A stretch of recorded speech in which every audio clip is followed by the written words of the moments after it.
പ്രധാനമന്ത്രി നരേന്ദ്രമോദി തൃശ്ശൂരിൽ കാടിളക്കി, തേക്കിൻ കാടിളക്കി, നാടിളക്കി, ഉഴുതുമറിച്ച് നടത്തിയ റോഡ് ഷോ, സമ്മേളനം എല്ലാം കഴിഞ്ഞ് അതിൻ്റെ രോമാഞ്ചത്തിൽ നിന്ന് ഇതുവരെയും, ഇപ്പം രോമാഞ്ചം എന്ന വാക്ക് വളരെ സൂചിച്ചേ പറയാൻ പറ്റുള്ളൂ, എന്നാലും പറഞ്ഞു പോയി ക്ഷമിക്കുക നമ്മുടെ പ്രേക്ഷകർ. അതിൽ നിന്നൊരു ഊർജം, ഒരു രോമാഞ്ചം മാപ്രകൾക്ക് കിട്ടിയതിൻ്റെ അനുരണനങ്ങൾ ഇങ്ങനെ 2 ദിവസമായിട്ട് ഇങ്ങനെ ഈ പത്രത്താളുകളിലും ചാനൽ ദൃശ്യങ്ങളിലും ഇങ്ങനെ പ്രവഹിച്ചുകൊണ്ടിരിക്കുക. അതുകൊണ്ടാണ് നിങ്ങൾ പറയുന്നത്, വേറൊന്നുമല്ല. അവിടെ എന്താണ് നമ്മുടെ പ്രധാനമന്ത്രി പറഞ്ഞത്? സ്വർണ്ണക്കടത്ത് ആപ്പീസ് ഏതാണെന്ന് എല്ലാവർക്കും അറിയാം. എന്നാൽ ആപ്പീസ് ഏതാണെന്ന് പ്രധാനമന്ത്രി പറഞ്ഞില്ല. അത് പ്രേക്ഷകർക്ക് വിട്ടുകൊടുത്തു, കാഴ്ചക്കാർക്ക് വിട്ടുകൊടുത്തു. നിങ്ങൾ വരികൾക്കിടയിലൂടെ വായിച്ചോളൂ എന്നാണ് അതിൻ്റെ അർത്ഥം. അപ്പം ഞങ്ങൾക്ക് വരികൾക്കിടെ ഇടയിലൂടെ വായിക്കാം. ഈ രോമാഞ്ചം കൊണ്ട്, ഇനി രോമാഞ്ചം എന്ന് പറഞ്ഞ വാക്ക് പറഞ്ഞത് വല്ല കുഴപ്പമാകും, ദയവേത് പ്രേക്ഷകർ ക്ഷമിക്കണം. രോമാഞ്ചം ഇപ്പോൾ അവർ പറയാൻ പാടില്ല എന്നാണ് ഇപ്പോൾ കഴിഞ്ഞ ദിവസം കൊണ്ട് ബോധ്യമായത്. ആർക്കൊക്കെയോ രോമാഞ്ചം ഉണ്ടായെന്നും അത് പറഞ്ഞതിൻ്റെ പേരിൽ പ്രശ്നമായെന്നും ഒക്കെ നമ്മൾ കണ്ടതാണ്. അതുകൊണ്ട് രോമാഞ്ചം ആ വാക്ക് ഞങ്ങൾ പിൻവലിക്കുന്നില്ല തൽക്കാലം. ആരെങ്കിലും പരാതിയായിട്ട് വരികയാണെങ്കിൽ ഞങ്ങൾ പിൻവലിക്കാം. അപ്പോൾ എന്തായാലും ഏതാണ് ആപ്പീസ് എന്ന് പ്രധാനമന്ത്രി നരേന്ദ്രമോദി പേരെടുത്ത് പറഞ്ഞില്ല. എന്ന് പറഞ്ഞാൽ നിങ്ങൾ വരികൾക്കിടയിലൂടെ വായിച്ചോളൂ എന്നാണ്. ഞങ്ങൾ ആ ലൂടെ വായിച്ചപ്പോൾ ഞങ്ങൾക്ക് മനസ്സിലായത് അത് കേരളത്തിലെ ഒരു നോർത്ത് ബ്ലോക്കിലെ ഒരു ഓഫീസാണ്. അങ്ങ് തെക്ക് നോർത്തിലെ ഒരു ഓഫീസ്, ഒരു സെക്രട്ടേറിയറ്റ് തെക്കുണ്ട്.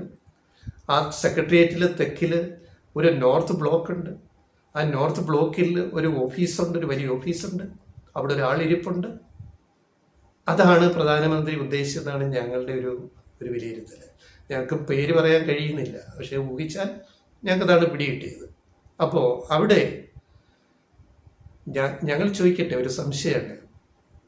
ഈ നമ്മുടെ പ്രധാനമന്ത്രി നരേന്ദ്രമോദിയുടെ കീഴിൽ ഒരു 10-14 ഒരു ഡസനോളം അന്വേഷണ ഏജൻസികളുണ്ട്. ED, KD, റോ, കസ്റ്റംസ്, എൻഫോഴ്സ്മെൻറ്റ് ഡയറക്ടറേറ്റാണ് ED, അതുപോലെ CBI, പിന്നെ നാർക്കോട്ടിക്, അങ്ങനെ പറഞ്ഞ പോലെ ഒത്തിരി 1 ഡസനോളം അന്വേഷണ ഏജൻസികൾ പ്രധാനമന്ത്രിയുടെ കീഴിലാണ്. കഴിഞ്ഞ 2-2.5 വർഷം നിരന്തരം അന്വേഷിച്ചിട്ടുണ്ട്. അധികാരം കയ്യിലില്ലേ?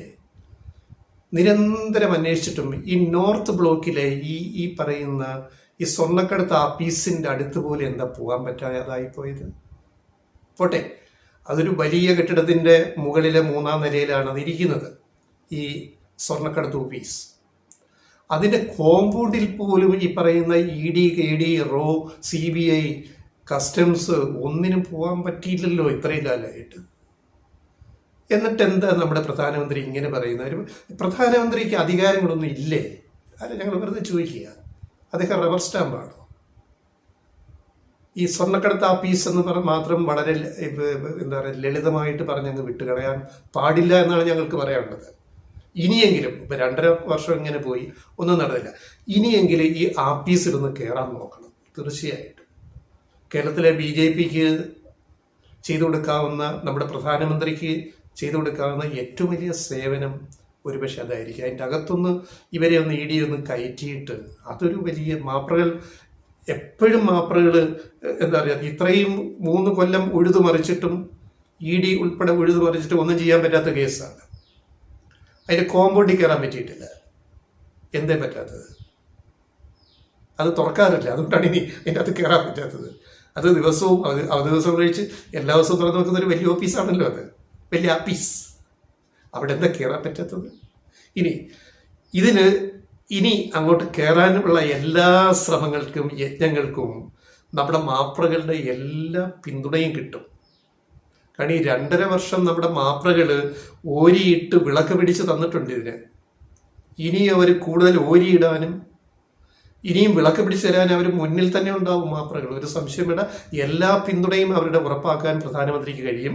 അതുകൊണ്ട് ഞങ്ങളുടെ ഒരു അപേക്ഷ, എത്രയും പെട്ടെന്ന് ഈ ഒരു കാര്യം, ഇപ്പം 2.5 കൊല്ലം വെറുതെ പോയി, ഇനിയെങ്കിലും 2.5 കൊല്ലം ഗവൺമെൻറ് ബാക്കിയുണ്ട്, അതിൻ്റെ അകത്ത് എങ്ങനെയെങ്കിലും അതിൻ്റെ അകത്തൊന്ന് കയറ്റി ഒന്ന് കിട്ടിയാൽ മതി. ഞങ്ങൾക്കൊരു സമാധാനം ഉണ്ടാകാൻ വേണ്ടി ഞങ്ങൾ പറയും.